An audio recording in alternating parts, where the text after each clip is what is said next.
first video, I was telling you about the deal I made with our landlady and all that. So let's move on. Okay. Last August, or the first week of August, my daughter and I were busting down my bed to wash my blankets and sheets and stuff, and we found a bed bug in my bed. So, being a good tenant, and not to mention state law, I called my landlady, and I informed her through a voicemail about what we found, and I asked her to call as soon as possible, in which she did.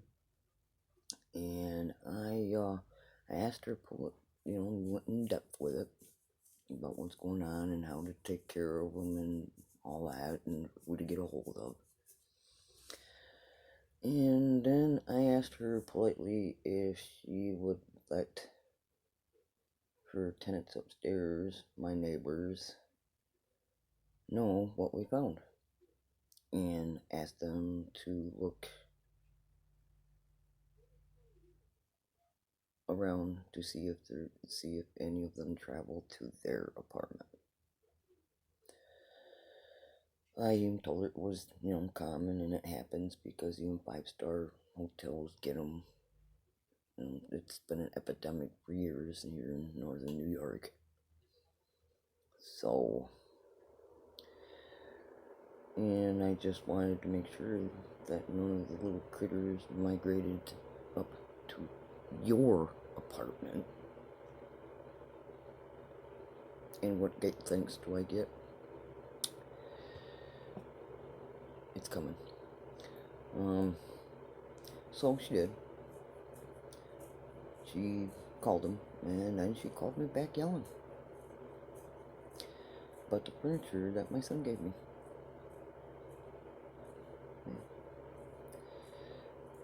And it didn't come from the furniture that my son gave me. Even the Orchid lady said that. It came from the sectional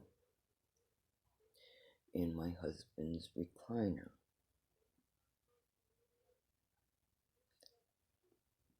So, I'm selling it to people that you got the furniture off from. Wouldn't have gave the furniture to us if they had bed bugs. They looked the furniture over even before they brought them over here. And if there was bed bugs in them, they would have disposed of them properly.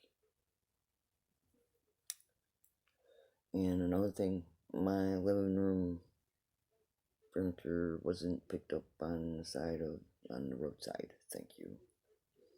Because that's common for getting bed bugs.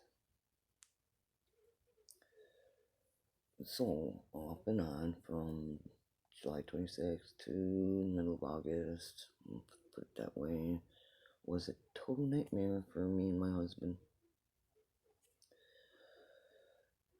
So, and yeah, they also finally realized I was telling the truth about my YouTube channel. Well, let's just say that didn't go over very well. Not in the least. So, we were bombarded with burn music from 10 in the morning until whenever you deemed you tortured us enough. Then there's your howling and barking dogs.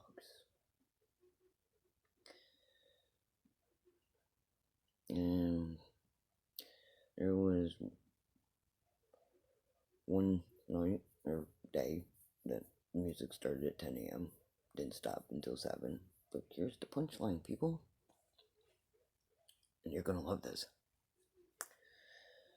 You left around 11 a.m. that day. and didn't return until 6:30 that night. While, mind you, while your dogs were barking and howling constantly, I had to beat on my kitchen wall and yell "shut up" to shut them up. Then, to top that all off, you leave and you leave your stereo going.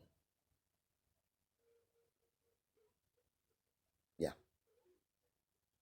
6.5 hours later.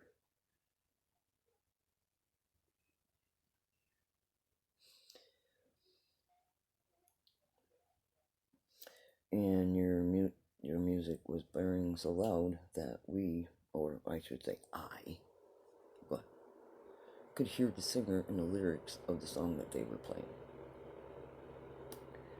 Yeah. So I called the landlady, I texted her, I even sent her a voice recording of it through text. And she didn't get back to me until 4 hours into it, and she didn't get a hold of them until 7 p.m. That's when the music shut off.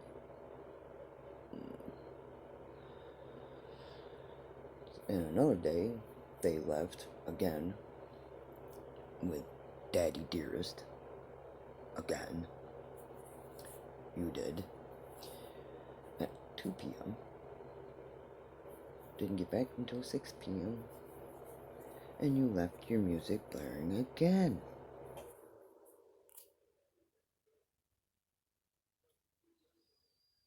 Yeah. Then there was another day that you started your music. And it was so loud that I couldn't take it anymore, so me and my daughter left to go visit a friend. And I left my voice recorder recording.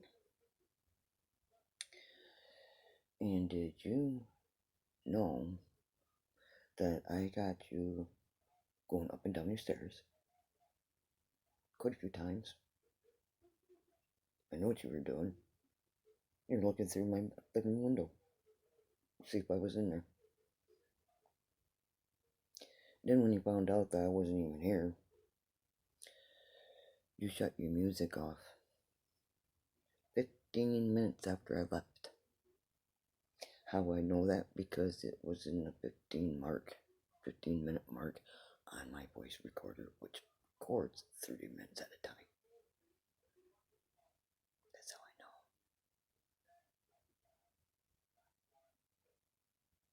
So,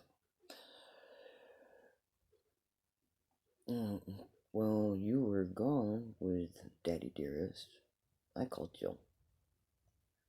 I were listening to it, and she got a hold of you because she did hear it through both our phones. But a lot of good that did it for her. Did. Yeah, because you still kept it up.